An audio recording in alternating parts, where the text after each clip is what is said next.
Pittsburgh. You live in Pittsburgh? I live in Washington. Oh, Just Washington. outside of Allegheny County. Our office is downtown Pittsburgh. We are actually in the process of moving. We're going to be in Greenfield. Oh, you're in Greenfield. Okay. I live in Mount Washington. I was just followed the ICM school business downtown, which is now like our college, but it was ICM went to Kaplan, and now it's part one part. My wife's from Penn Hills. I went to school there, lived longer in Mount Washington. My wife, when I first got married, went to Penn Hills, but I grew up in Kansas County. Yep, Darien. Yeah, so in Washington, I have a cousin lives down there now, but I remember when I was in college in the 80s, I dated a girl in Burgestown down in Washington County. Actually, she was in Burgestown High School. Yeah, it all started like back when the first Niagara, which is no longer there, and so. Yeah, my mom and brothers went down to a concert in the summer. Down there.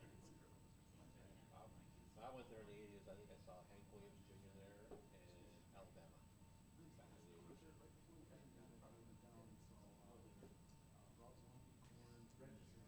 Okay.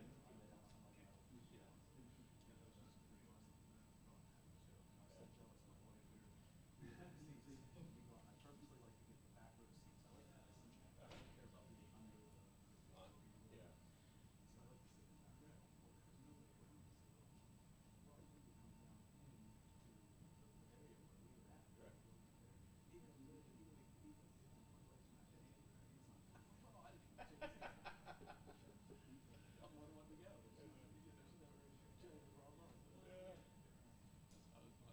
Well, it looks like they're having concerts at the PNC Park in Phil now too. My brother got to see the Joan Jett and Poison and Duff Left over there in the summer. Yeah, we had 3 concerts in a row. They were there. But Billy Joel was there and somebody else. It was like 3 concerts that one weekend. Yeah, that's good.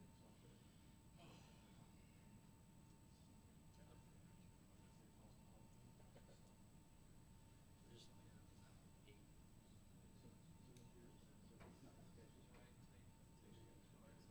Sure.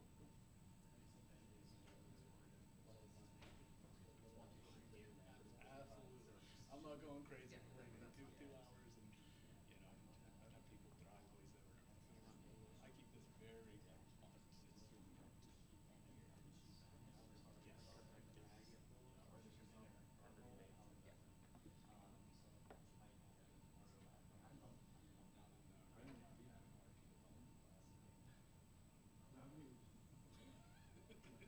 Always running. This stuff is crazy with us.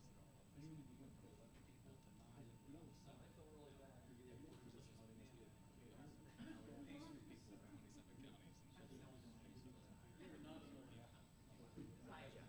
had 2 people retired. But we had 2 temps. They were supposed to be on time, and that changed for our administration change.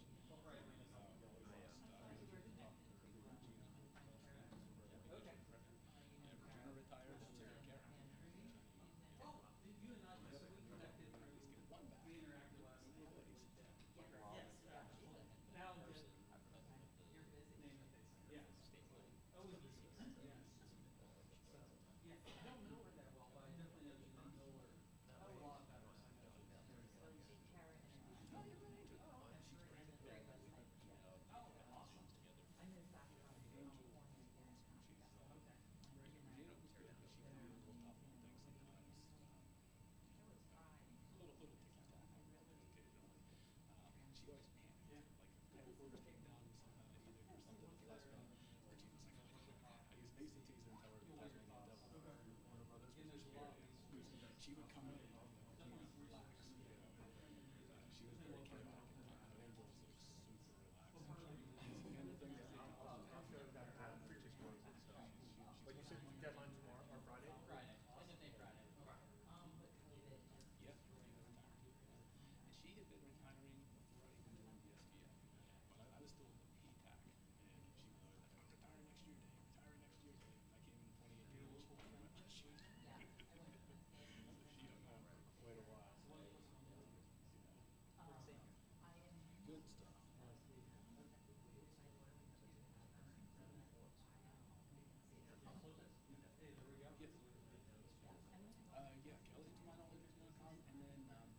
actually, I was going to email you yesterday.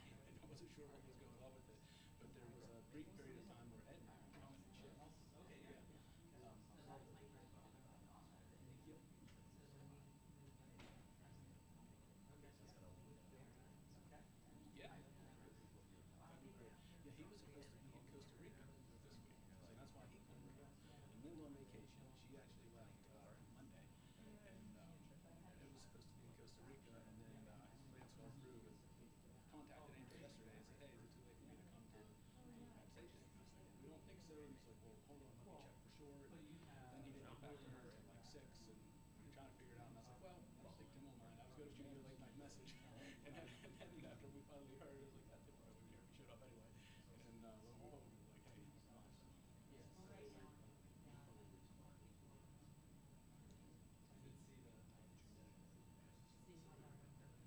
And then just last night, we started There's an SOP, actually. I'm sitting on the training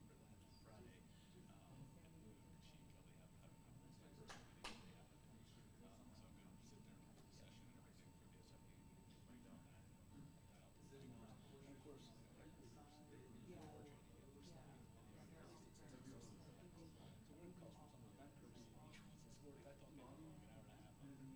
She probably haven't it's my first meeting they have with her. So I'm going to sit there and watch the session and everything for the SOP and break down that and that out. And of course, recruiters, they're training it for studying all the other so what it costs for some of the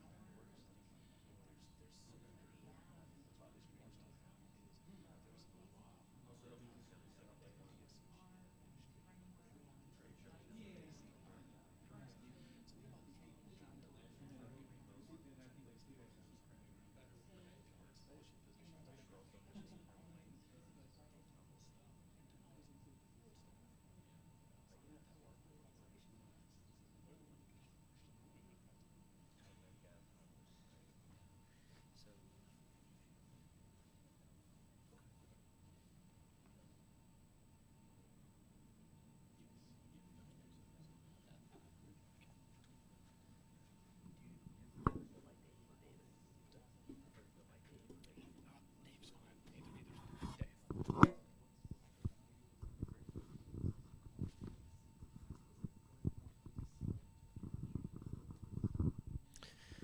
Okay, good afternoon, everyone. We're ready to go ahead and get started. We may have a few joining us as we get going here, but we'll get them caught up quickly.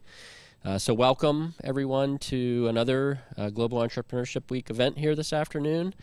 Welcome to those of you here in the room, as well as those that may be online joining us. So we have another great event for you this afternoon with the Small Business Administration.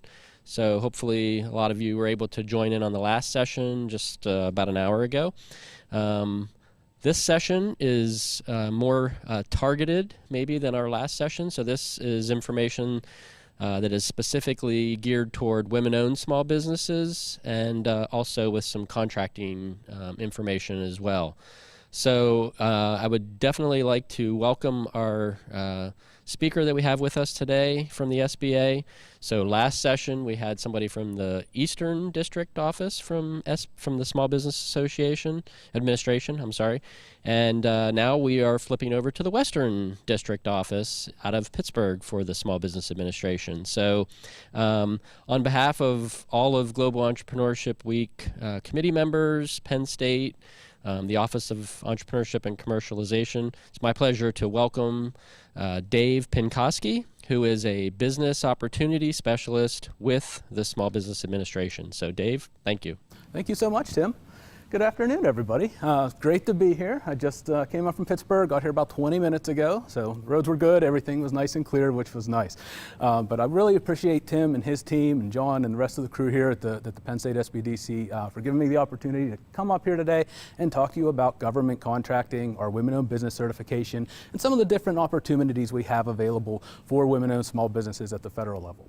Now, some people think, how does contracting kind of fit into global entrepreneurship opportunities and things of that nature? sector. But you'll actually find a lot of the stuff I'm going to talk about today is just very general business type of housekeeping items that is very applicable to different areas of business and as well as the different areas of government. So we'll get into some international stuff a little bit. We're going to talk about marketing, woman-owned small business certification, and one of my favorite things obviously is government contracting. So just to give you a little info about the SBA, if you haven't heard already, we are a federal agency, as Tim said.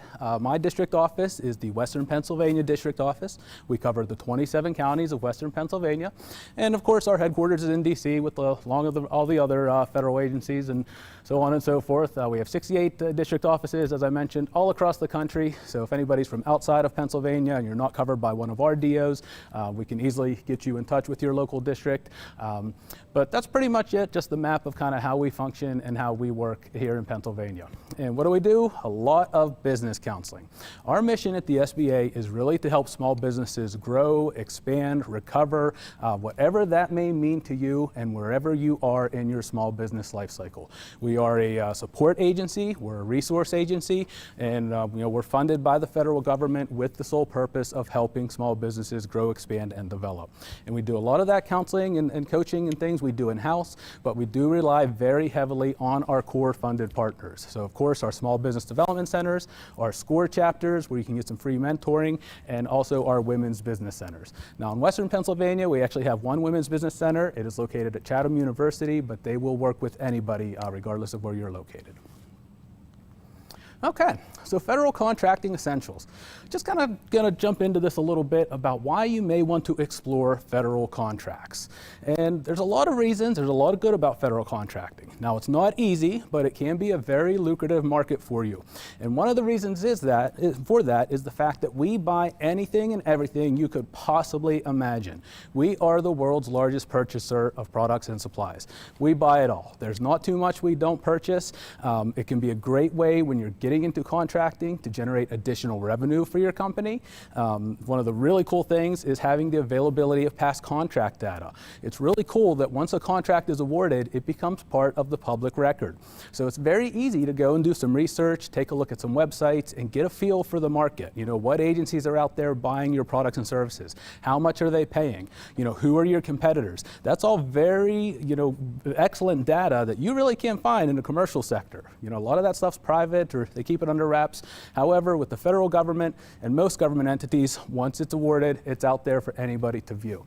Another great thing about working with the federal government is you're always guaranteed to get paid. We actually have what's called the Federal Prompt Payment Act, which requires that government agencies pay their contractors within 30 days of submission of a proper invoice.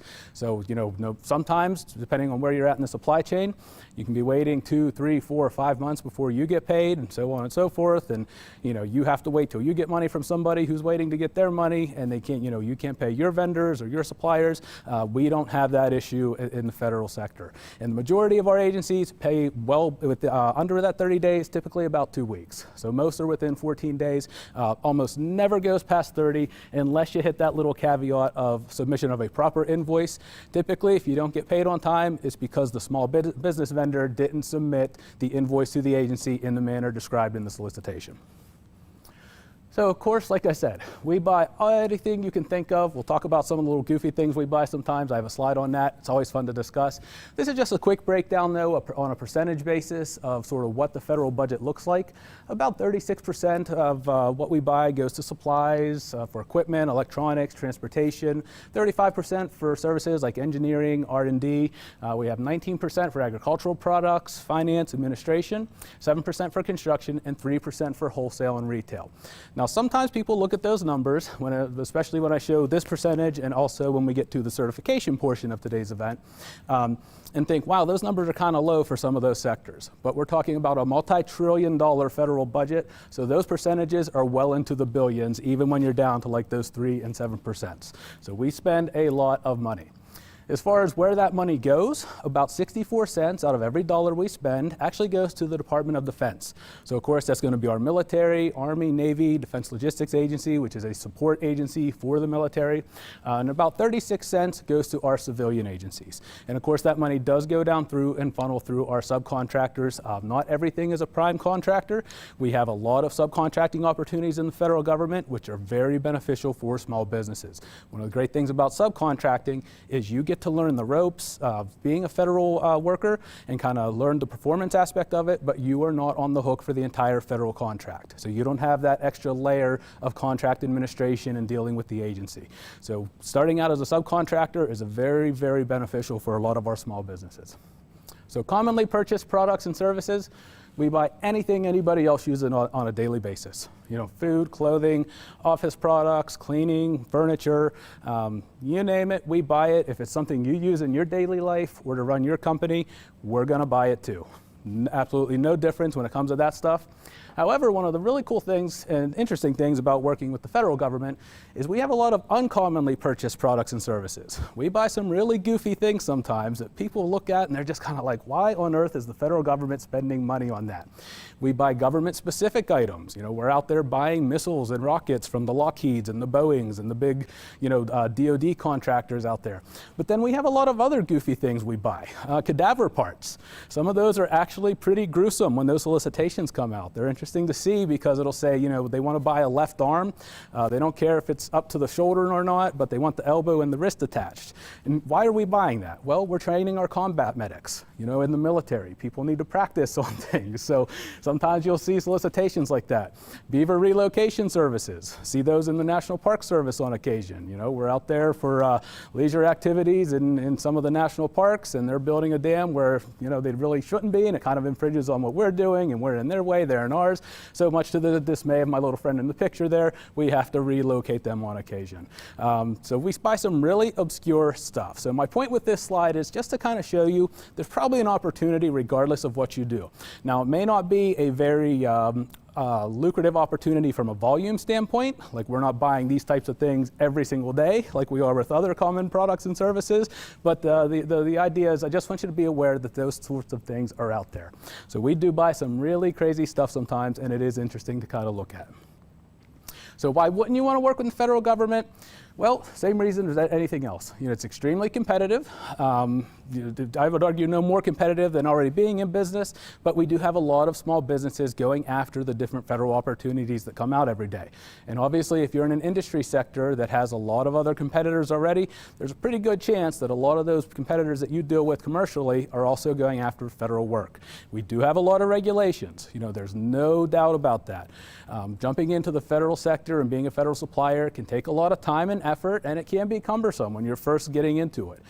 Without a doubt, there's reporting requirements to your contracts. You may be subject to different contract audits. So when I have audits on the slide there, I don't mean IRS audits per se, but you know, we'll actually audit contracts to make sure that you came in at the correct budget, the agency spent the money properly, and all that sort of thing. Did we get what we paid for? You know, and there's absolutely no guarantees with federal contracting or any level of government contracting. And that's one of the biggest downsides, is a lot of times clients will go through these things, go through some of the processes we're going to talk about, and they'll spend a lot of time and effort learning how to find these solicitations, how to market their services to federal buyers, fill out an RFP or an RFQ, and kind of learning the government verbiage, but there's no guarantees. At the end of the day, though, we are very mission focused at the federal level. If you kind of think about how the military operates, that's sort of our line of thinking when it comes to federal contracts. We want the best suppliers we can possibly get at fair and reasonable prices. So the more you can do to really show and prove to us that you are that supplier we should choose, that you can be our prime problem solver for the issue that we have at hand, that's going to help you tremendously in getting contracts. The great news is, for as difficult as this can be, especially when you're first getting into it, we have an amazing resource network to help you work through these things. We have our small business development centers, obviously. We have our WBCs that I mentioned. We at the SBA are more than happy to walk you through these steps. We also have our PTAC centers. PTAC stands for Procurement Technical Assistance Center, and they're actually funded by the Department of Defense to serve as an educational resource to help small businesses navigate the government marketplace on the federal, state, and local levels. So they will help you with all three levels of government and help you work through these certifications and registrations and actually teach you and give you the tools you need to compete successfully at the federal level. So all that being said, and again, I don't want to scare anybody off, it does take time and effort without a doubt, but about 20,000 new small business vendors do get their first contract, federal contract, every year. So the opportunities are there. So don't be scared off by doing some of the paperwork and working through some of these processes. Believe me, I mean, we have a lot of experts that will streamline these things for you as much as we possibly can. It's not as painful as you might think it is. So one of the things I like to talk about is expectations from both the vendor side and the government side. And these are things that I hear from clients on a regular basis. Some people think it's really easy, that it's like, hey, I pay my taxes on time every year. I'm just going to show up and you're going to give me a government contract, right? Other times people say, oh, I'm interested in government contracting, but unless I go grease my senator's palm, I'm not going to get any money, so it's not worth my time and effort. They think it's rigged and all the big companies grab all the business and all that stuff. The truth is absolutely in the middle. Again, it's not simple, it's not as easy as just showing up, but it's definitely not rigged or somehow skewed so that small businesses don't get their fair share of opportunities for contracting.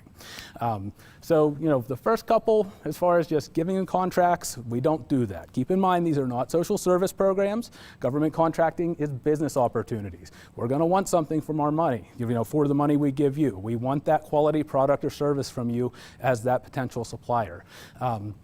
As far as the impossible thing, that's absolutely no way that you could rig a government contract. I'm sure that there's somebody really creative, they could come up with some kind of way, but there are teams of people that work on these procurements before they ever even hit the street with a solicitation offer. It would take a lot of time and effort and a very intricate network of a lot of people doing a lot of things wrong to actually rig a federal contracting opportunity. It's just not something that happens.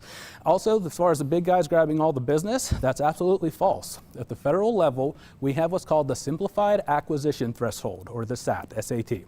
And what that states is that all federal opportunities anticipated to be valued at $250,000 or less are automatically set aside for small businesses.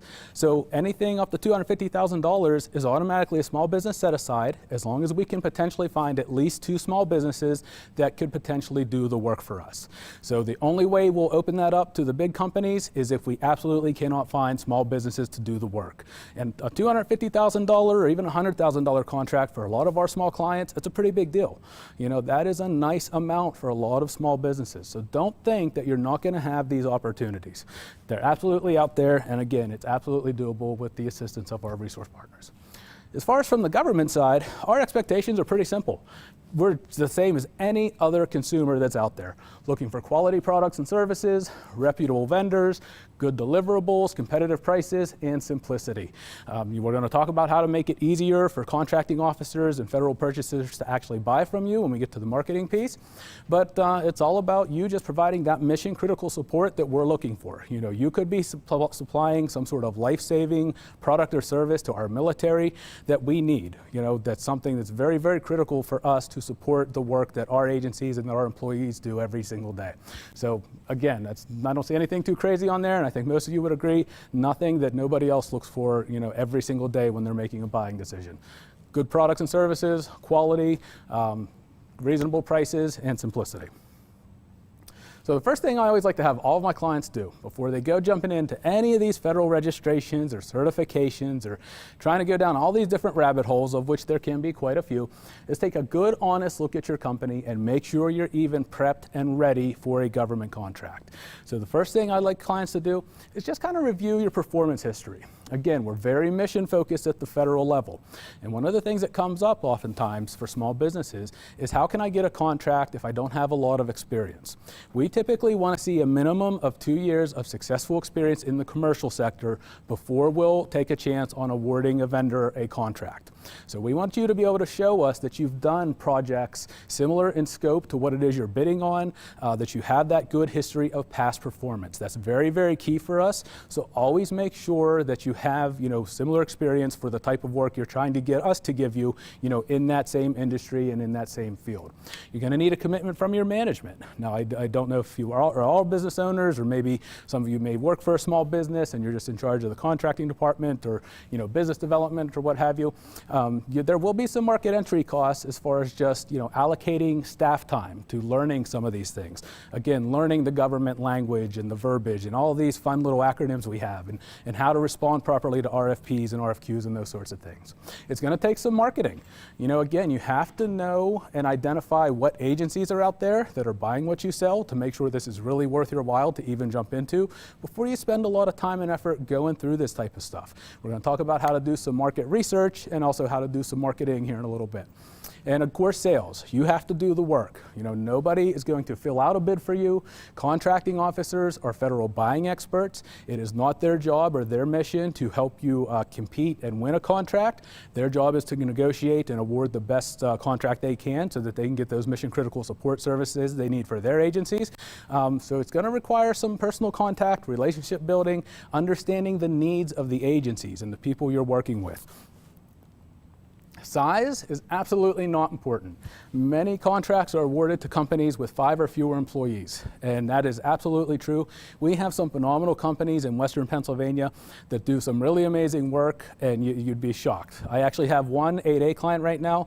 It has a small construction firm with about a staff of 4 or 5. They have a multi-year, multi-million-dollar deal doing renovations in the White House.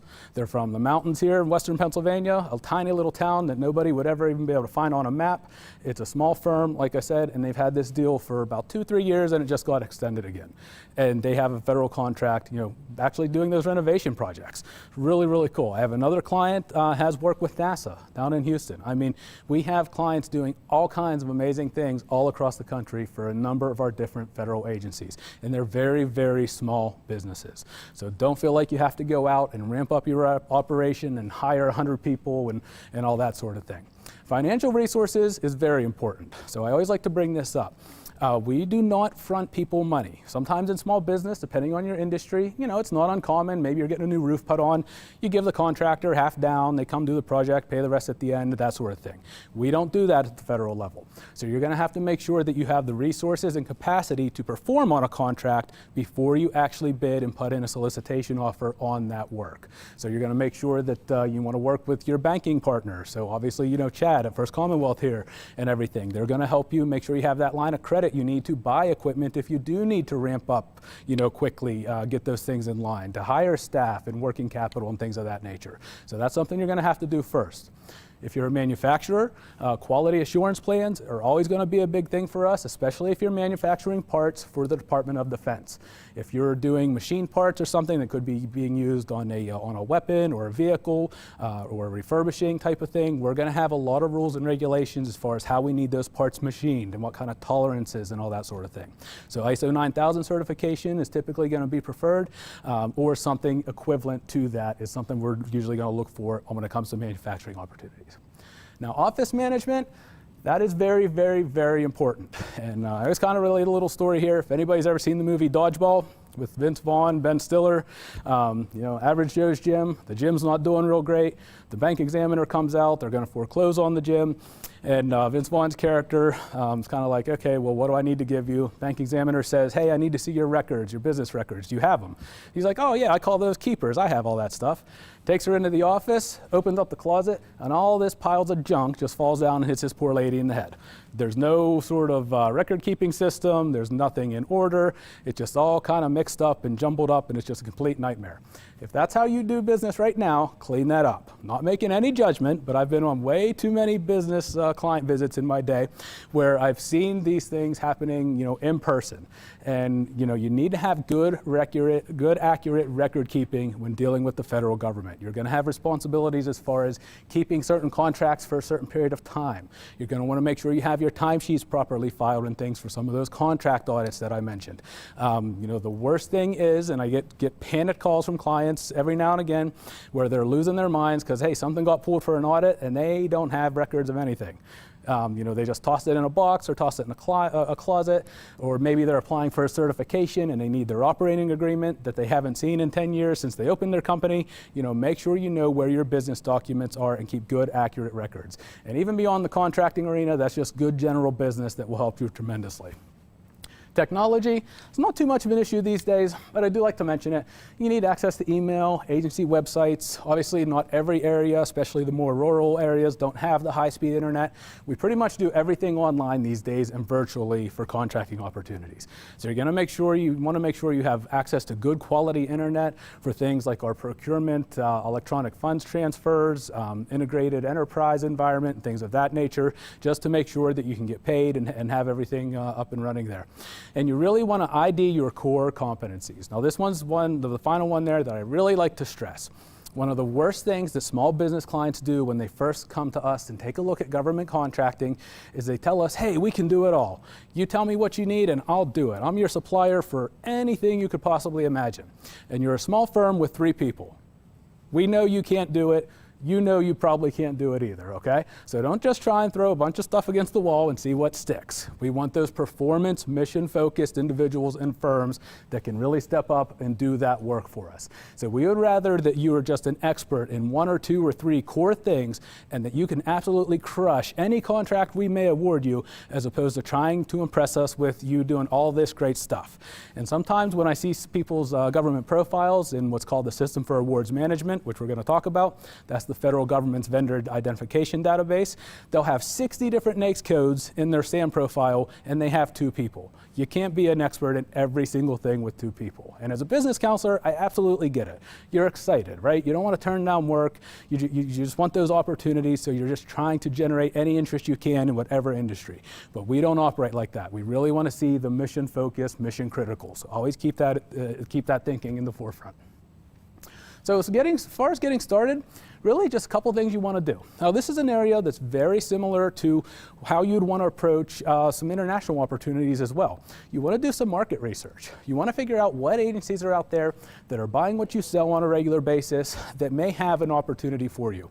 You don't want to spend a bunch of time trying to sell something to the FBI if we already have an entire department that does what you do in-house. So you don't want to waste those hours and those critical staff person hours trying to generate sales for an agency that just doesn't buy it. And the same way with another country. If you're doing something international, it doesn't make sense to try and beat down the door of a country that's not going to buy what you're selling. So you always want to do a little bit of research. Now the great thing with federal contracting is it's really easy to do that research. First thing you're going to want to know is what's called your NAICS code, North American Industry Classification System code. That is a code that just designates what industry you're in. Very, very simple to find. You can go to the census.gov website, look it up within a minute or 2. If you ever need any help with that, I'm more than happy to help you with it. Our Small Business Development Center team can do that for you. Our PTAX will be happy to do that for you. Very simple to find. Again, it's just that quick little code that says what industry you're in. After you know what your industry you have, per your NAICS, you want to take a look at some federal websites. The 2 big ones I have there are SAM.gov and GSA.gov. Now you heard me mention SAM, that's the federal government's vendor registration system, but that's also the same website where we house any opportunity valued at $25,000 and over. So if we have a federal solicitation coming out and it's going to be $25,000, it's going to be posted to SAM.gov. So SAM serves 2 purposes for us. It's our vendor registration portal, and it's also where we have those award notices and those solicitation opportunities. So it's very easy to jump on SAM.gov, plug in your NAICS code, and see what kind of opportunities are available. You can look at current opportunities that are already there. You can look at past award data and see what opportunities were awarded previously.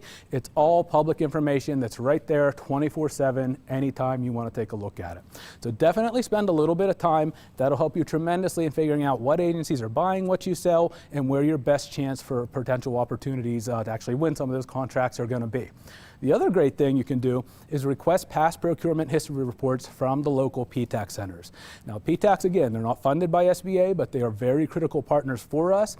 They have access to some different portals and things that we don't even have at the federal level, where they can actually help you access these marketing pieces and this market research. So they can run some very detailed reports for you, spit it out of their system and email it over to you, and it'll give you a nice breakdown of not only federal opportunities, of course, which is my area of expertise these days, but also state and local government, which is really, really cool. So if you want to work with different states, you want to see a past procurement history report maybe for the state of New York or Pennsylvania, what have you, they can typically do that for you and find you some really cool information that way. So definitely keep that in mind. And another big thing, trust the data. Now, I'm all for trying to explore new market opportunities with federal agencies. Sometimes we're a little stuck in our ways at the federal government and not as open to new ideas as we probably should be. We all know that. But, you want to make sure you trust the data. And what I mean is, if an agency just doesn't buy what you sell, don't continually try to knock their door down and beat a dead horse and waste the time to do that. And I have a very extreme example of this, but it's one of the most well, I guess extreme again, just the example that I have that I'll share with you, is a number of years ago I had a client. This lady decided that she didn't like the ankle monitoring system. So if somebody gets in trouble, occasionally they end up on house arrest and end up with an ankle bracelet. She felt there was a lot of stigma with that for these people when they had those, and she felt that it was something that was unnecessary. So she developed at the time pretty much a bracelet that did the same thing, but it was more like a watch. Now this was right around the time Apple Watches and Galaxy Watches and all that stuff were starting to come out too, and she was really excited about it. Now the problem was with her new idea was the fact that we don't buy that at the federal level. We do not ankle monitor people. That's more of a state and local government thing. So she developed this bracelet and was insistent on selling it to the federal government, but we just didn't have the opportunities.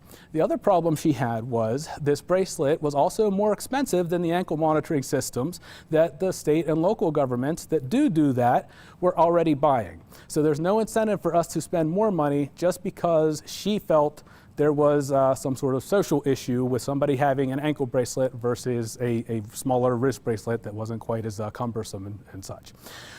So I gave her past procurement history reports, told her, this really doesn't sound like a good solid idea. Maybe you could retool, rethink a little bit. Get your costs down, maybe represent it then to the state and the local governments who use it, and so on and so forth. She didn't like that. She went to a couple of different PTAC centers. They gave her the same research I did. Very unhappy with that. So she finally found herself a lobbyist in Washington, D.C., who was all too happy to take her money to petition Congress to start using ankle monitoring bracelets, allegedly, at the federal level. And it's gone absolutely nowhere, as you can imagine, because that would take a complete overhaul of our judicial system just so this lady could sell these bracelets. All right?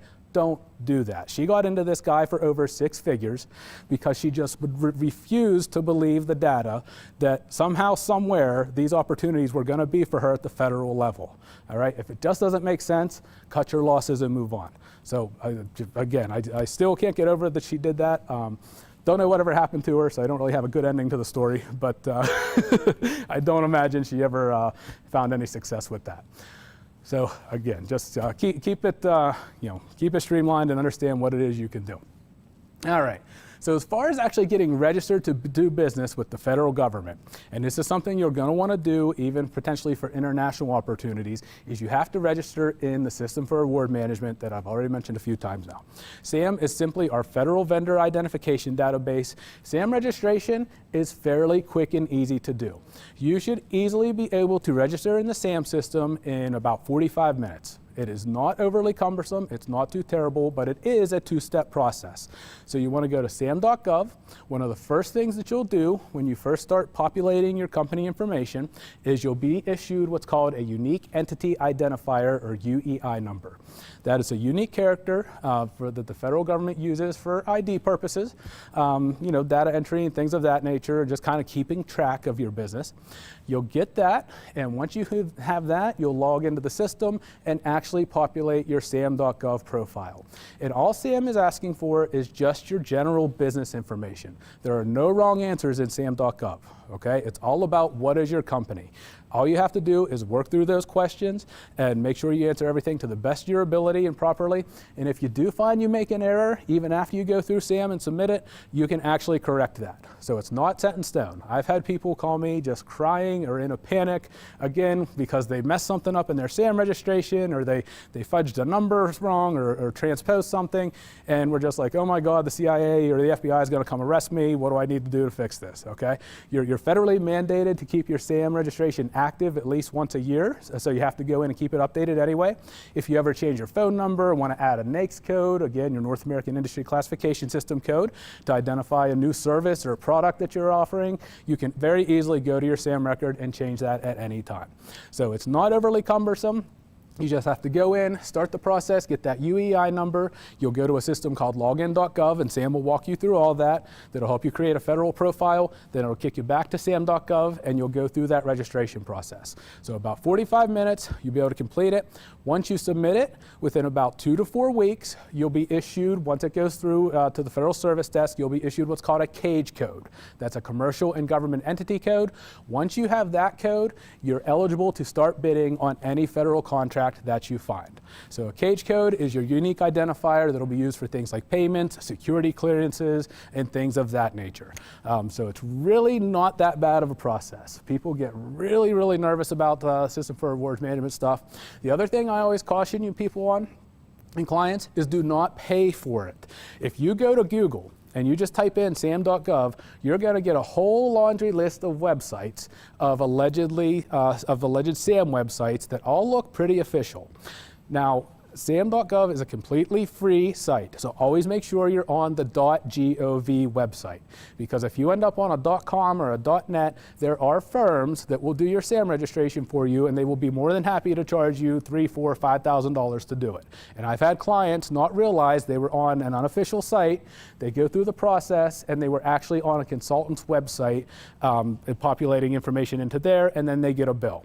So do not do that. Always make sure you're on the official .gov site. That we use very few .com or .net websites at the federal level. Virtually everything's going to end in .gov, and also keep in mind with contracting, especially federal contracting, it's virtually all free of charge. There's almost nothing you will ever have to pay for. So if somebody's trying to sell you something, take a hard look at that. You know, if you're really not sure if it's legit or not, send it over to me, send it over to John or Tim at the SBDC. We'll take a look at that, and we can normally tell you pretty quickly whether or not it's legit. 99.9% of the time, though, it's not. So don't even bother, doing that. It's one of the worst things when that happens with clients. Oh, John. Just talk about when they get the number, is it online? Do they get it through snail mail? How Yep. do they receive it? Yep, I was going to get there. Thank you. Yeah, good. But yeah, so everything will be done through email. So you'll have your user profile, which is your personal profile on there. So once you submit that, it'll go through the process to go to the Federal Service Desk, and then SAM will send you via email your CAGE code. And once you have that email, you're active in SAM in your SAM profile, and that's when you can actually start bidding. So the final step that I always like to mention, though, is the Small Business Administration's Dynamic Small Business Search website. Now, during your SAM registration, you'll actually come to a page in there, and it'll ask you, would you like to populate your profile in the SBA's DSBS website? And a lot of small business clients skip right over that, or they click no, thinking they'll come back to it later. And what that is, you always want to click yes and do that. The Dynamic Small Business Search website in sam.gov is a portal I should say, that's only available to small businesses, and that's our marketing piece for federal buying experts, for our federal contracting officers. So what that does is, when you click yes and actually develop that profile, DSBS is going to pull your basic information from SAM, but it's also going to take you to another website to allow you to populate more information about your company. This is where you can tell us and our buying staff about all the great things that your business does every day. The SAM registration is just a registration portal with your basic information. DSBS is where you can really talk about your company and explain what it is you do. You can tell us about some of those great projects you do. You can give us some information about your bonding capacity if you're in an industry that requires it. You can have all that information readily available for contracting officers when they're doing their market research and they're coming out there and trying to find those vendors. It's all going to be readily available and right there for them. So absolutely make sure you do that. That's a system that SBA has specifically for our small business vendors, just as a way to help them get their information in front of those federal buyers. So it's really just the SAM registration is really all you need, and getting your UEI and your CAGE. So yeah, at that point you're officially able to bid, but do not neglect that dynamic small business search. All right. So as far as how to get started, you've registered in SAM, got your CAGE code, you have a DSBS profile. Now it's time to actually start looking for some of those federal opportunities and seeing what's actually available for you presently. So I mentioned SAM.gov, how it houses anything for $25,000 and over. But I'm a big fan of what our PTAC partners do in this case. Again, all of our PTAC centers are funded by DoD, so they are funded with federal grant money. And they actually have electronic bid matching systems. And their portals are pretty much online scrapers. Many of you are sure familiar with those. They'll work with you to develop a custom search profile, plug all of your company data into their online portal, and then their system will go out and scan all the federal, state, and local government websites for opportunities for the type of work you're looking for. So again, it's important for you to have the right industry, your NAICS codes, and all that information. So you can put that into their system, and then their system will do all the work for you and bring the solicitation opportunities to you. One of the things that's really disappointing that a lot of small business clients, when they first kind of find this out, is each governing body that's out there can set their own procurement rules and regulations.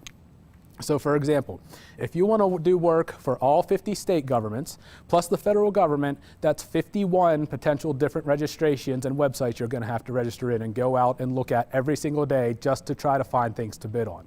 If you use the PTAC program through one of their bid matching programs with this scraper, that system will scan all those websites for you, consolidate it, and will send the notices directly to you via email. So it's going to save you a ton of time and staff power of actually even going out trying to find things to bid on.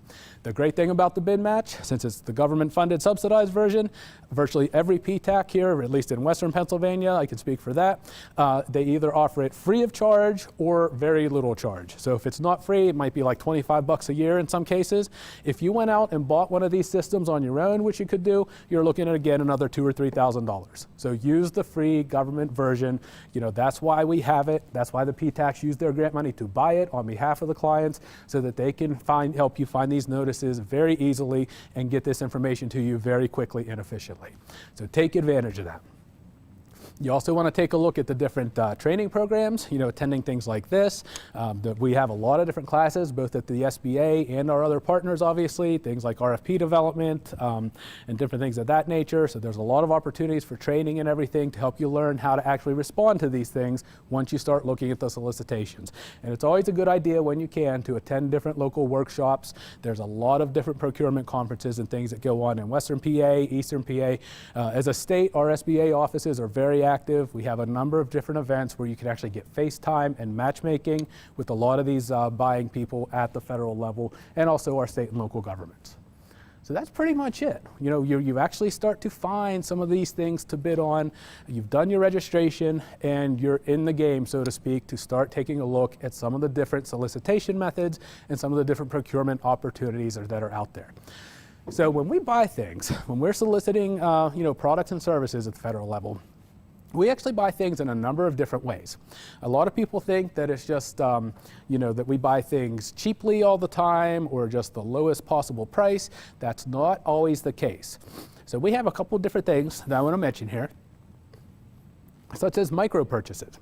The federal micro purchase threshold is $10,000. So what that means is we actually don't even solicit offers for anything under $10,000 or less. So we have a lot of small business clients at our office that simply really focus on those small dollar opportunities because, you can get a lot of work at $9,999. That's a pretty big amount. It can buy a lot of stuff, right? They're not subject to the different federal procurement requirements and things of that nature. They're paid for with just with a credit card, with an official government credit card. So of course you want to make sure that you can take, MasterCard, Visa, all that fun stuff and accept the government cards. And about $20 billion annually is spent on micro purchases. So obviously, just like any other entity or just like any other consumer, sometimes you need something quickly. It doesn't make sense to go through a whole big, long, drawn-out bid process. If it's under a certain dollar threshold, we can just buy what we need so that we can operate and provide those services and things we do to the public on a daily basis. So keep that in mind. Micro purchases is something that can be very lucrative for a lot of small businesses, especially when you're first jumping in to federal contracting. Now, sealed bidding, this is a really popular method. The three things I should say you'll see the most often from us on SAM.gov are sealed bidding, request for proposals, and RFQ or request for quotes, which we're going to talk about. So sealed bidding, this is a type of bid solicitation where you submit an offer based on exactly what our specifications are. So with this type of solicitation, we know not only what we want our end result to be, we're going to tell you exactly how we want you to do the work for us, how we want you to implement it, what sort of materials to use, and so on and so forth. So we're going to evaluate this solicitation will be evaluated according to specific criteria in the solicitation offer. We're going to tell you how we're going to evaluate you. Everybody's going to be held to the exact same standard because we're telling you everything. We're going to give you all those specifics. All you have to do is respond, and this type of contract will be awarded to what's called the lowest responsible bidder, or LPTA, the lowest price technically acceptable. So in this case, we are going to award to the person that has the cheapest price that meets our technical specifications. So in this type of solicitation offer, it will be awarded based on price, and whoever's cheapest that meets our criteria, that's who's going to get the contract. Again, we're still bidding. We know what we want at the end, and we know exactly how we want you to do it for us. That's different from an RFP, however. Now, an RFP is an objective-based procurement. So with this type of solicitation, we know what we want our end result to be. We know what we need. We don't know how to get there. We're going to rely on you as the expert in your industry to tell us what is the best way to accomplish that task to get us what we need. So we have something, we know we know what we need that end result to be, but we don't have the expertise to do it.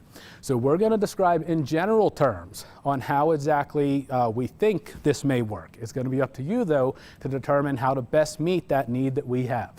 So once you submit your proposal to us, this type of procurement is actually going to be subject to negotiations prior to an award being made, and it will be awarded on overall best value. The reason being is, if we have 20 different offerers put in a submission for this type of award, we could have 20 different ways of accomplishing that task. So at that point, we have to make the decision of which one best suits our needs, what falls into our budget, what makes the most sense for us. So we're going to look at that and really, scrutinize all of them, and we're going to award on overall best value. So best value does not necessarily mean cheapest price. Sometimes people call and they're screaming, hey, I submitted this RFP and I was the lowest bidder and I didn't get the contract. Well, we may have paid $2 million more because this person can do the project in 1 year, and you said your solution was going to take 3 years. So we paid $2 million to get it done in 2 years faster time. Is that best value? Maybe. It depends. It depends entirely on what the contracting officer and the agency was able to determine and made the most sense for them. So keep that in mind. So not everything's cheap. Sometimes we go with best value. Request for quotes. These are pretty standard, off-the-shelf, commodity type items. I need 5,000 blue pens. How much is it? Well, not too much there, nothing real crazy, looking for most competitive price, and sole source contracts. I do like to mention these. Now, sole source contracts, we'll get into a little bit when we talk about the certification piece, but we do, when it makes sense, have the ability as a federal agency in the federal government to sole source a contract, meaning we can award contracts valued at over $25,000 with no competition. So we'll talk a little bit more about that when we get to the certification piece, but that's where those kind of come into play. A lot of times, though, you'll see this on the open market for like really specialty items, like different intellectual properties or something just very unique that not a lot of people do. So I do like to mention it. Not a very common solicitation or type of offer that you'll see, but sometimes they are used on occasion on SAM.gov when they're on there. So I just like to mention those. I do want to mention GSA schedule contracts. Now, this is another buying method. Now, how GSA schedule contracts or federal supply schedules, multiple award schedules, MAS contracts, these are pre-negotiated, large volume contracts where we have a list of pre-approved vendors, I should say, that submitted a set of paperwork to us for specific products and commodity type products and services. They're on this pre-approved list, and our federal contracting officers can just buy directly from these lists without having to go through competition. So it just kind of is the idea behind it is just kind of simplify the buying to not have all that staff power and all that work and effort of going through a formal certification process. From the vendor side, these are still pretty tough to get on. A typical GSA schedule, if you want to list your products and services on one, you're looking at about 9 months or so to get everything listed. Once you're on that schedule, though, the really cool thing is you then have at least a minimum of a 5-year open-ended opportunity with the federal government. So what that means is you're on that pre-approved pre-approved list for 5 years, and federal agencies can just buy directly from you. There's no cap on the dollar value, which is great. So you don't have to worry about that $10,000 minimum threshold or the $25,000. If an agency wants to buy, $1 million worth of products and services off of your GSA schedule, they can order $1 million. But the idea is you're already pre-approved to offer those products and services. Again, though, GSA schedules are only going to be used for commercial type products and services and commodity type things. So if you're a vendor or a small business that focuses exclusively on specialty work or different one-off products or jobs or things of that nature, GSA is not going to be something you want to take a look at.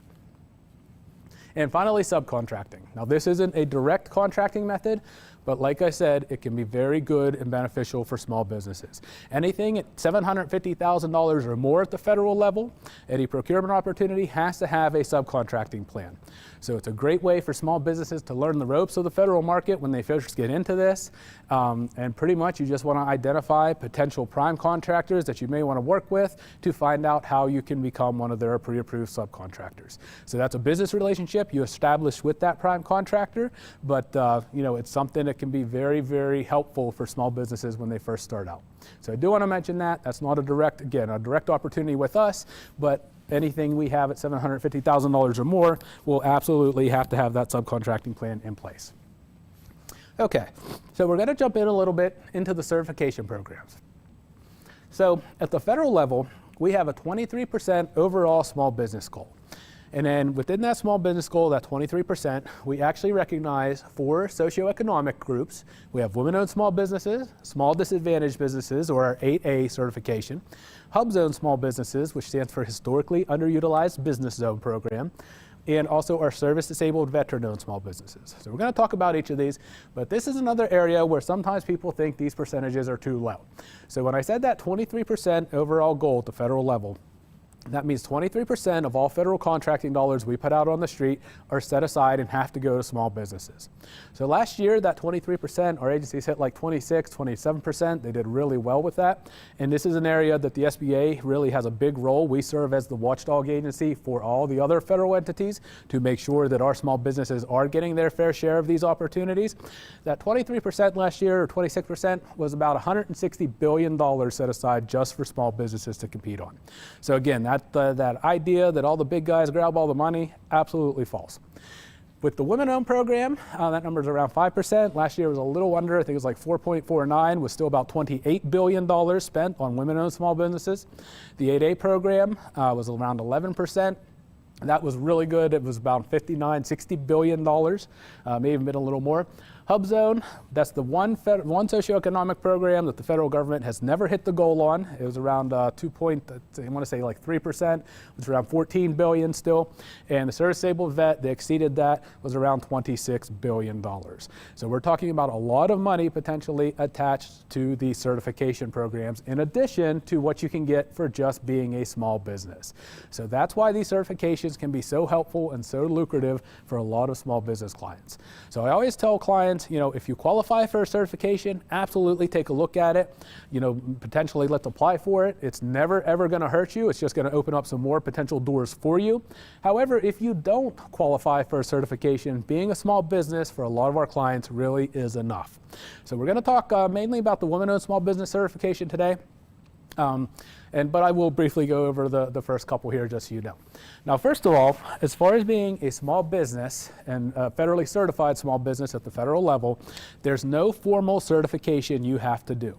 It's actually done for you when you register in sam.gov. Whenever you find out your NAICS code, once you plug that into sam.gov, we're going to take a look at one of two things once we know your industry. Some industries will look at your average annual receipts for the past 5 years. Some industries will look at your average number of employees.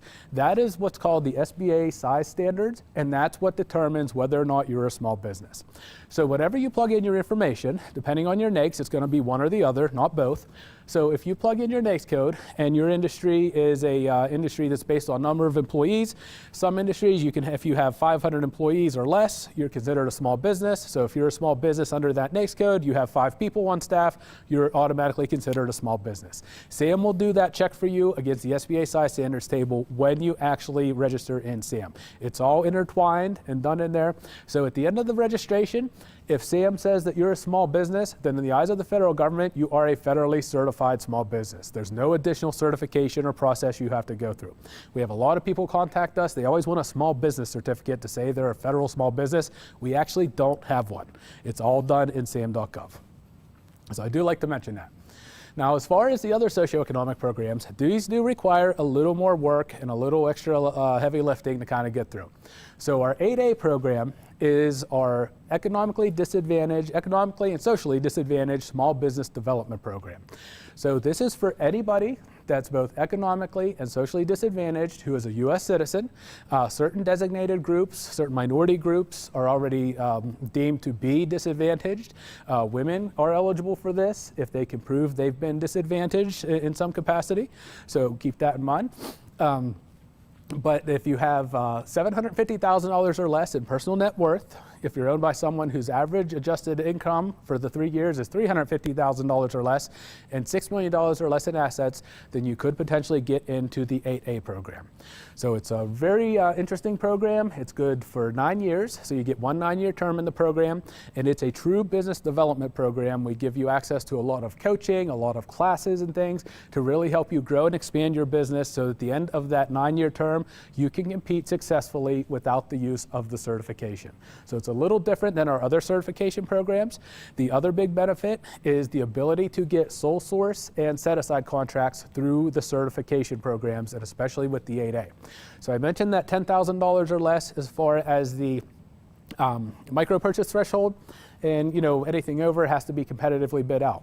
With the 8A program, we can award contracts valued at up to $4.5 million or $6 million, depending on your industry, with no competition at all. That certification in and of itself allows us to do that. So if you're certified, we can hand you a contract up to a few $1 million without having to go through a competitive bid process.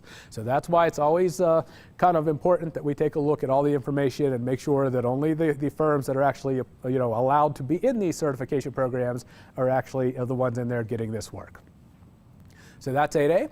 Woman-owned small business, which I'm going to discuss here in a minute. I'm going to get into some detail on that one. But it looks very similar to the 8A program. The business must be 51% owned and controlled by women in this case, obviously, not disadvantaged individuals. And we have two different levels within the woman-owned program. We have women-owned small business certification and economically disadvantaged women-owned small business certification. And that is based on your NAICS codes again.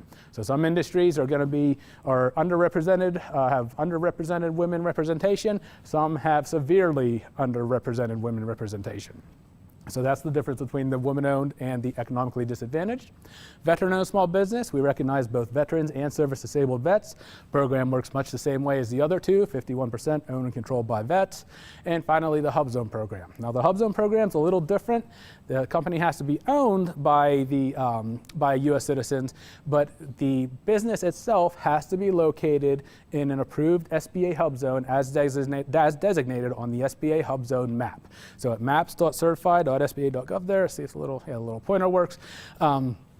If your business is located in one of those pre-approved hub zones, then you could potentially get the hub zone certification. So as opposed to the other three certifications, which are based on ownership, hub zone is location-based. So these are areas of the country, little pockets, designated areas of the country that SBA has determined to be economically depressed, not having their fair share of opportunities for business, and so on and so forth. So we actually give contracting incentives for people that relocate or have a business located in one of those hub zone areas. So obviously today we're going to stick with the federal, the women-owned small business certification. And again, the idea behind the WSB program, or WOSB, however you want to say it, is to take advantage of annual prime contracting goals to help women-owned small businesses build their capacity and grow and get access to those set-asides and sole source contracts. Now, I will explain the difference between set-aside and sole source in a couple of slides here. But just so you're aware, prior to October 14th of 2020, this program used to be a self-certification. So we did away with the self-certification, though, meaning that before that time, you would just submit some documents into an online portal, and if a contracting officer wanted to make an award to you using this program, they would check and verify your documents at the time of contract award. We don't do that anymore. Unfortunately, contracting officers are business people. Their responsibility, again, is to conduct the business of the government. They are not small business people. So some were hesitant to use it because they didn't necessarily understand an operating agreement. They didn't understand the different licenses and things that small business owners may have. So what we have now is we have a formal certification program. So now you can actually submit your documentation to the SBA, where we are staffed with lots of small business specialists and people that understand these things, and we will actually pre-approve you into the Woman-Owned Small Business Certification Program. So you don't have to rely on that self-certification anymore. So I do like to mention that. You can get certification one of two ways, totally for free, where you just apply directly online through our portal at beta.certified.sba.gov, which we will go through here shortly, or you can use one of our 4 pre-approved third-party certifiers. So we have 4 pre-approved agencies that actually meet the standards to offer our Women-Owned Small Business Certification. So if you already have a woman-owned certificate from one of those 4 entities, you can actually just upload your certificate into our portal, and that will count for your certification. So you don't have to go through a separate one with us. It's up to you whether or not you use the third party. Just be aware that those third party certifiers do typically charge fees, and they are allowed to. Ours is totally free when you do it directly with us, but if you're already paying and getting other services from one of those entities, it may make more sense just to have them do it for you, but it's entirely up to you. So I did want to mention that very, very briefly. And I'm sure you saw the WSB Ready and the Challenge Her initiative and everything. Just to give you a quick note on this, this is just an expanded partnership with different stakeholders and things where we're just trying to really get the word out to help our women-owned small businesses take advantage of these federal contracting opportunities. So if you see anything with WSB Ready or Challenge Her program or anything like that, there's just some different initiatives going on with social media, with different challenges and things. We have a number of different WSB events that have been happening and are continuing to happen, where we can get you some training and some things to help you get ramped up a little more quickly. And the idea, again, is just to give our WSB clients that push they need so that they can be successful and kind of scale a little more quickly. So is WSB certification appropriate for you? Things we're always going to look at are on the slide there. Always, number one though, that 51% ownership and control. It's not just ownership on paper. That's the biggest thing that really holds back a lot of our clients, whether it's the WSB program, 8A, what have you, the veteran program. So, you know, if all your documents, the licenses and everything, all say that you're the 100% owner, but then we take a look at your operating agreement and see that you can actually get outvoted, then you don't actually control the direction of your company. And I had a really interesting situation with a veteran a couple of years ago where pretty much that exact thing happened. He was the 100% owned his company. Hey, I'm the vet. I'm the only one that's the vet, blah, blah, blah. He kept getting his vet certification kicked back from headquarters. Couldn't figure out why. And so we took a look at it. His operating agreement actually said that his sons both had ownership stakes. So there was 3 of them, and it was all 33.3. So his sons could outvote him at 66.6% and control the direction of his company if they didn't like what he was doing. Now his sons were 18 and 21 years old, and he was like, oh, there's no way my kids would ever do that, blah, blah, blah, blah, blah. Well, then when you looked at their social media profiles, the 18 and 21-year-olds also listed themselves publicly on Facebook and LinkedIn as president of Dad's company. So now you have 3 people representing themselves in a public manner as the alleged president of the company. He's saying he's the 100% owner, but his operating agreement says these 2 other presidents could outvote him if they wanted to. So now he's got a problem. So, you know, no matter what you think, I've seen a lot of family relationships go very south. So don't do that. Always put it in writing. I know John's probably shaking his head thinking too. Husband and wives have gotten divorced, and brothers and sisters don't talk anymore and all that fun stuff. So, you know, always rely on what's in the paperwork. That's always what we're going to look at. So we expect you to have the highest officer position, that you can manage the daily operations of the company, and that you have the experience in the industry sector that you actually own your company in, obviously. Now, one of the very unique things about the WSB program is there is no minimum time in business, which is great. So we don't have that 2-year minimum rule like we do with some of the other certifications. So if you don't have a lot of experience, that's fine. You can actually get into this program as a woman-owned small business, as a startup, and it's all about, again, helping you get access to this so that you can put that as part of your branding, your marketing, to help you scale your business that much more quickly. As far as the economically disadvantaged requirements, that's going to be, again, the NAICS code, and those requirements, if you look at that, is exactly the same as the 8A. So if you qualify as an economically disadvantaged 8A company, you could potentially, or as a woman-owned small business, you could potentially qualify as an 8A and vice versa. Yeah, Chad, you have a question? Yeah, on the previous screen, it's about management of daily operations.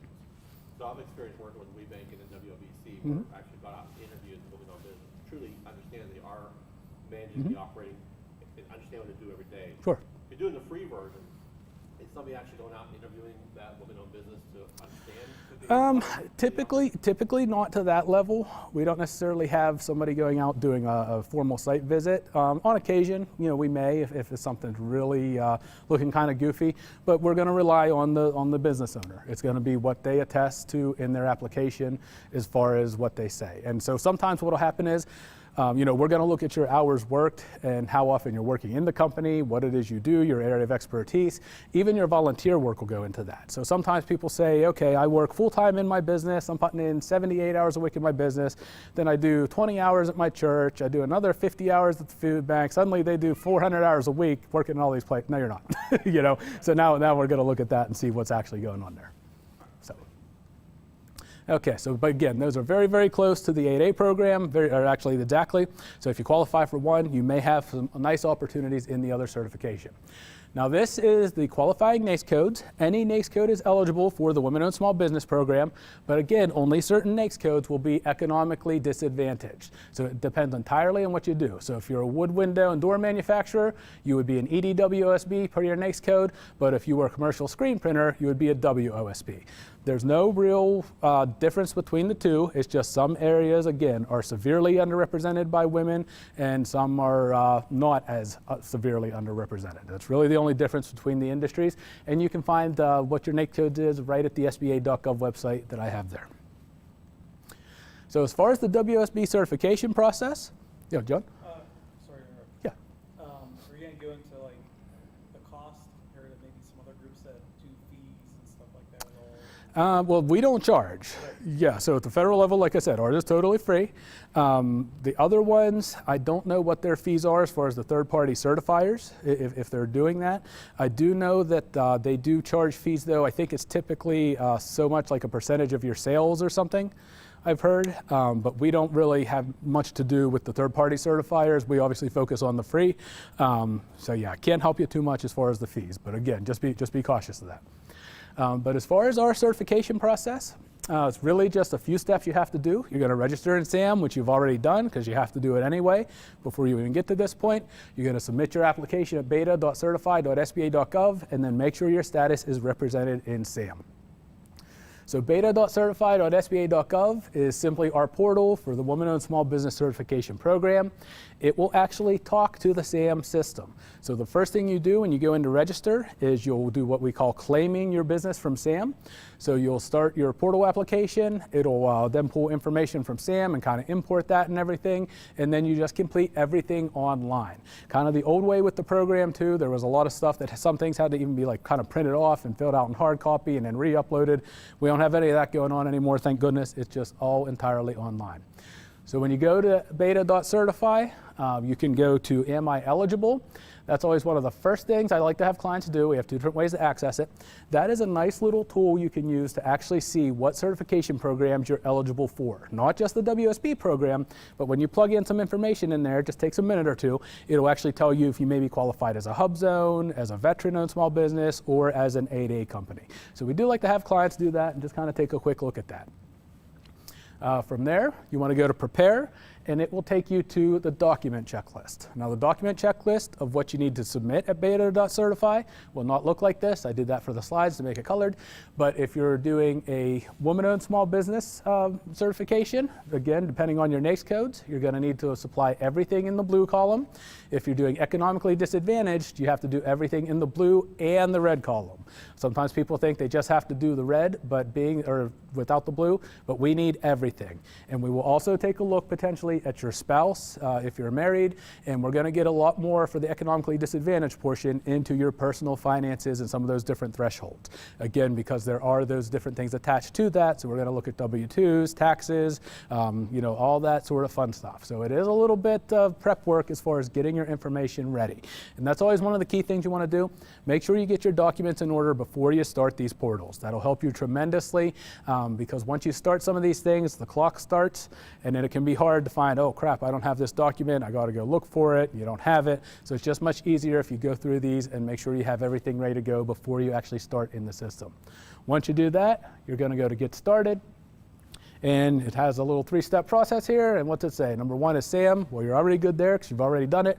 Create your SBA account. You already have a login.gov. You will have done that whenever you logged into SAM. So your login.gov will also be good here. And then really it's just going for number 3 there and claiming your business in the beta.certify site.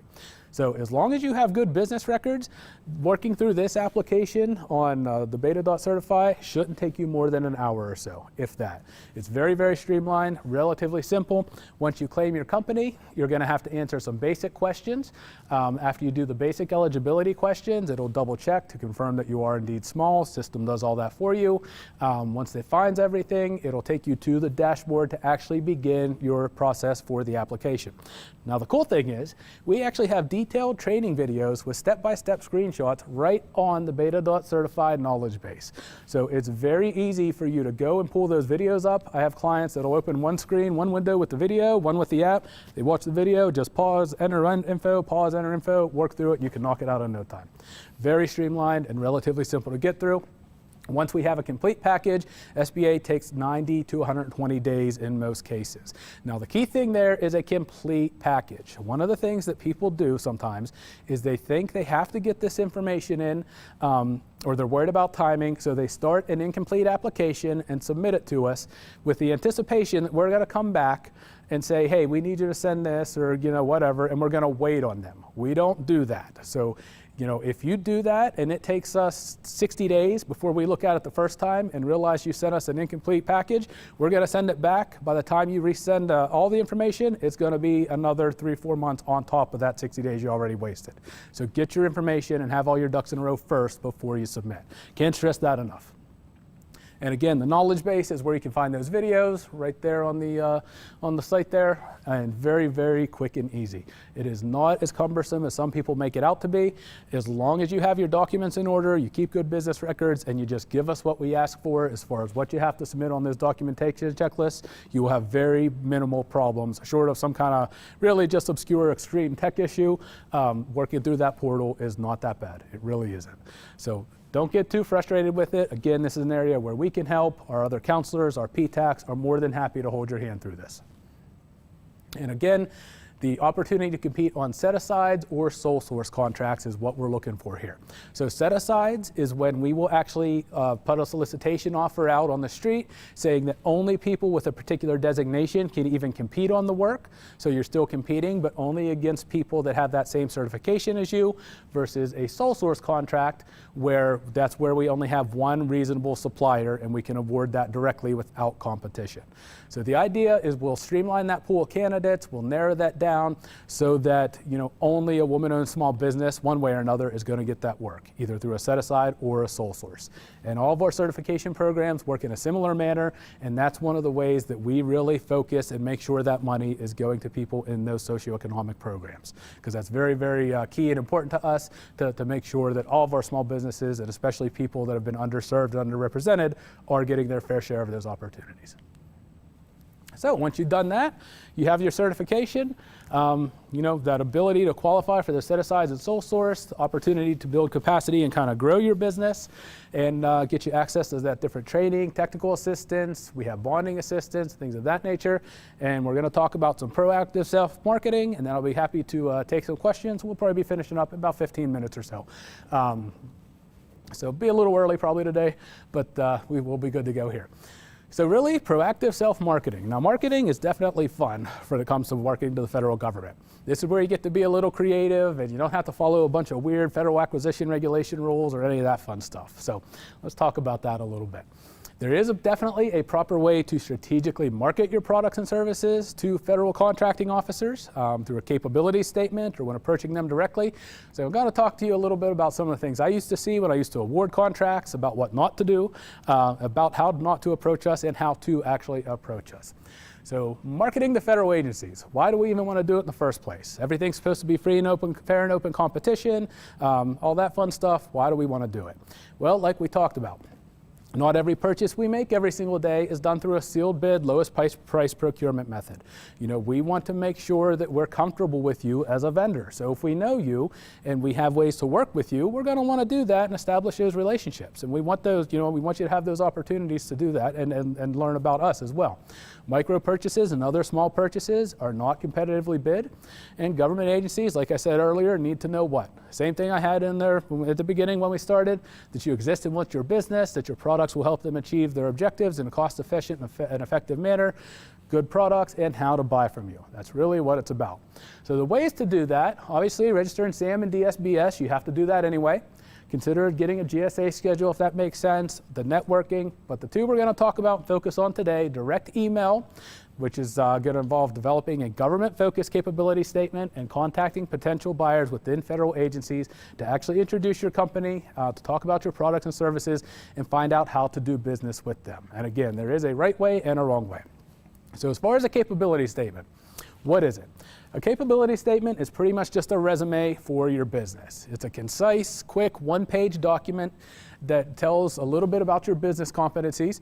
It's just to give customers an incentive to want to learn more about you. It's not anything that needs to be 15, 20 pages. If you're over a page, it's too long. We want, there's some key points and things we're going to hit. We're actually going to go through a cap statement. But when written properly, the idea is just to help you differentiate yourself from the competition so that you can stand out in the mind of those government buyers and to give you those opportunities to work with them. So again, should be very brief, should be a living document that can and will change. So do not print large quantities of your capability statement.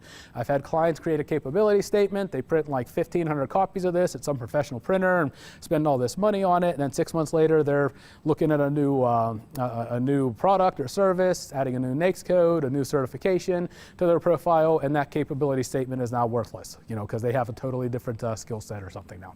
So don't do that. So you really want to just develop a master copy that can be tailored as needed to those different entities. You want to save the document and send it when we do as a PDF. One of the things that's interesting about the federal sector is we have a lot of security, as I'm sure you can imagine, on our systems and things.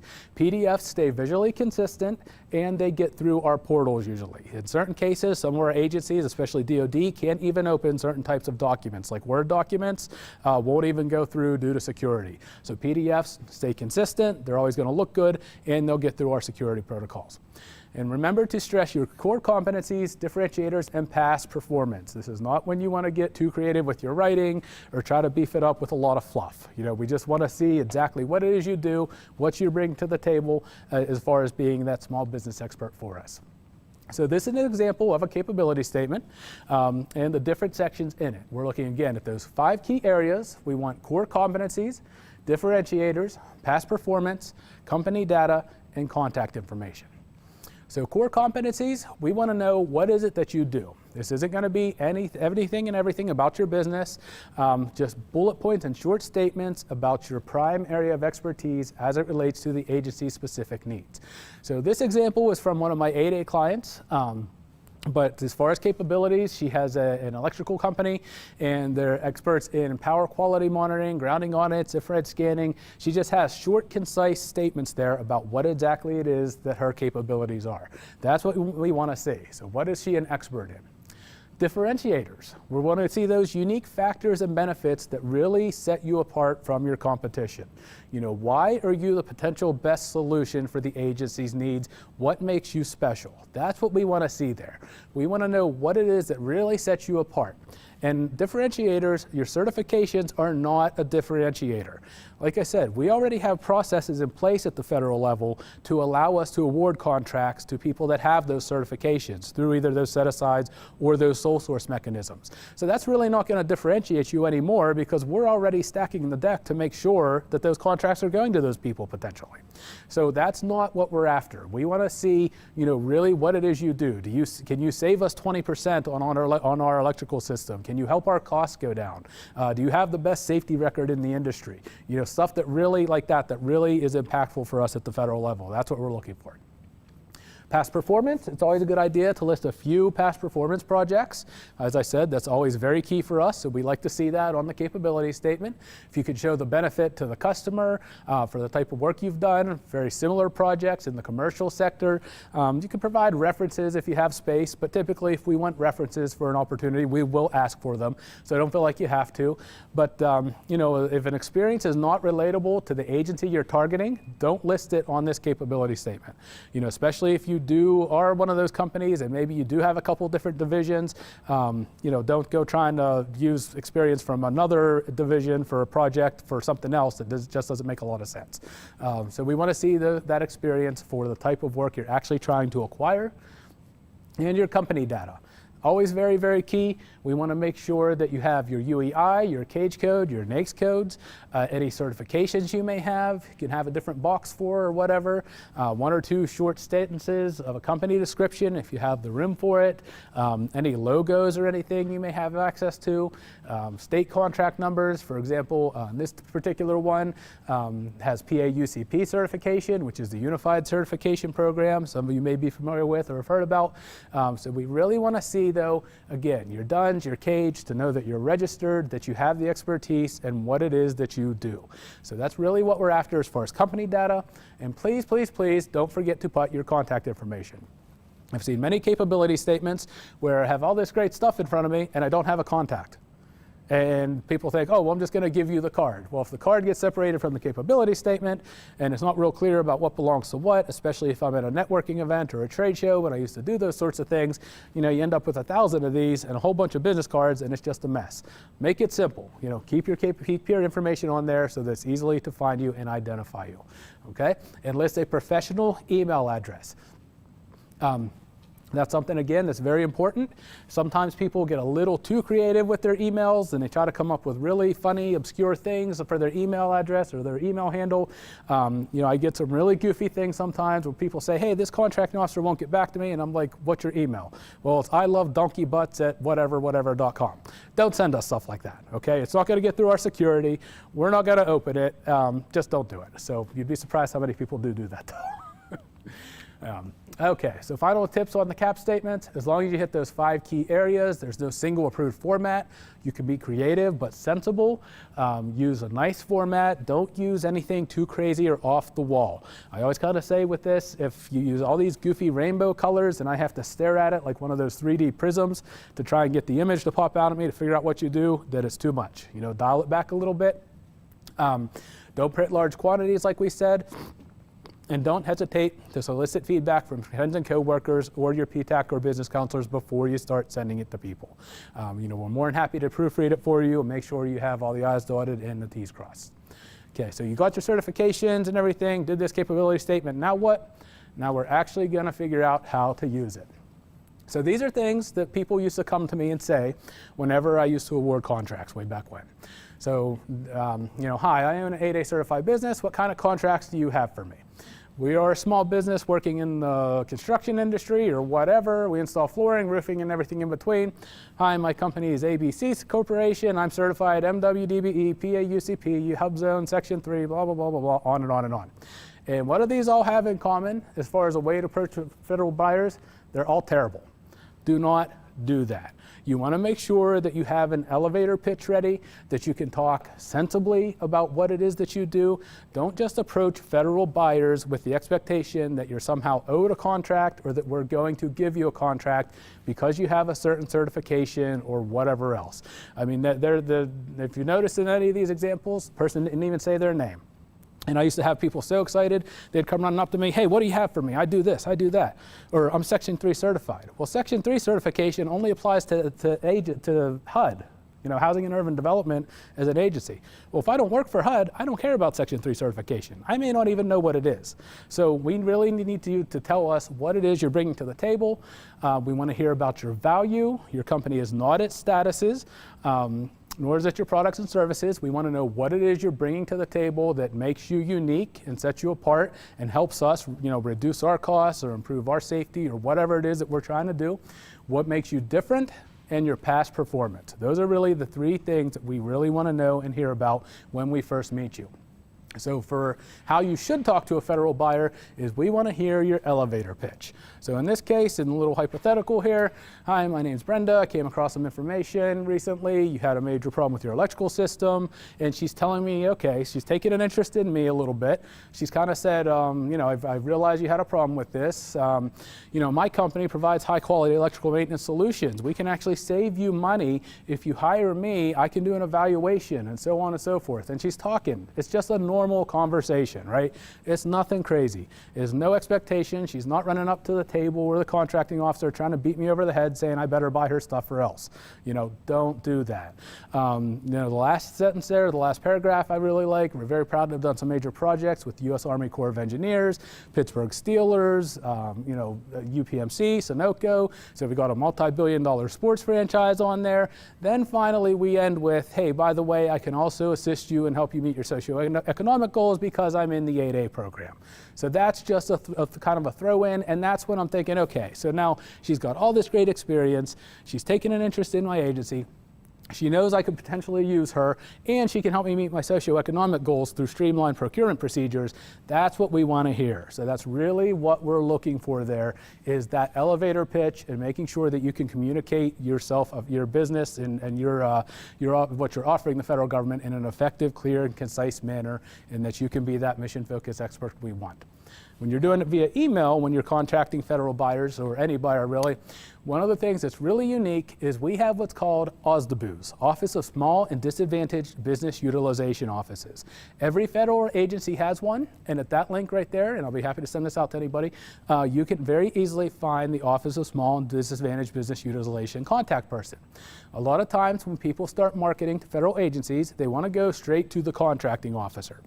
The contracting officer, again, is the federal buying expert. They are not the small business specialist there to help you get a contract. The OSDBU person is that person.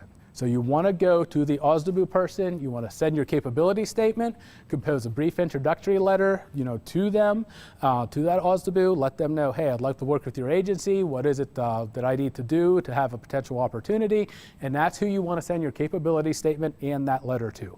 So you're going to attach each of those as separate PDFs. Don't merge them together, one PDF for the letter and one PDF for your capability statement. And that is what your letter is going to look like. Now that's a template I threw together a number of years ago, and it's been extremely successful for a lot of clients just to get people started. So do whatever you want with it. Again, I'm more than happy to provide this to you. Send it to Tim and John here at the SBDC so they have access to it and can get it to clients. But this is just a template just to help you be in the right mindset of what it is we're looking for. So you're going to send that with, again, a separate PDF. So the reason being is because on this document, this is going to go to the OSDBU. They're going to keep this. We're asking them for specific information about any forums or websites we have in regards to working with their agency, but also workload projections or forecasts, specific points of contact, any additional information. So we're asking them for action items. So we want them to reply to us with a response to those action items. More than likely, though, they're going to take that capability statement. Since you were kind enough to submit it as a separate PDF, they can very easily send that off to their procurement teams. So you don't have to try and guess what contracting officer to work with or what agency you're trying to deal with. Go to that OSDBU office, send them the letter along with their capability statement. They'll probably keep both, but they'll definitely keep the letter, and they can get that capability statement to the decision makers for those opportunities. So that's really how you want to approach that, and that's the best way to absolutely do it. So just to recap, same thing I said before, that you exist, want their business, government customers need to know that. Simplicity. Be strategic, though, when you're starting out in this. You could really spend a lot of staff power and hours chasing going down a lot of different rabbit holes, trying to break through with the federal sector. It can be very brutal. So don't do that to yourself. Start small. Realize that government contracting is a very potentially lucrative opportunity, but it's a great way to supplement your commercial sector sales. I have very few small business clients that sustain themselves entirely on federal work. Budgets come and go. Different elected officials come in and things. Priorities change, and we all know how that stuff works. So be strategic. Focus on a few key agencies at first and really try to grow your government portfolio over a period of time. It can take some years to do that, but that's really what you want to do. So stay focused and be committed to it, but don't go too nuts. And this is just a slide of some local small business resources. Obviously, our PCRs is a division at the SBA, Small Business Administration District offices, like me at the Western PA office, or Solomon earlier for the Eastern PA office. You can find all the links there. Our SBDC score chapters, our PTACs. If you want to keep in touch with us at the district office, you can sign up for our Gov deliveries. Anytime we have outreach or training events, they'll all be publicly announced through there. You can sign up via text or email. If you ever want just a general question answered, wpainfo@sba.gov. We have multiple staff members that monitor that box on a daily basis. And there is my contact info along with my coworker, Marissa. We're the two government contracting specialists for our area. So that's our contact information. So that is all I have. So we have plenty of time. Any questions? I know that was a lot. Again, don't get overwhelmed. You know, it's definitely doable, but if anybody has anything they'd like me to answer, I'd be more than happy to do that. No? Okay. Well, no, I think it's interesting there's no wait period so today I can start a business. Sure. Yeah. So there's no hold period. No. Normally it's 2 years. Yes.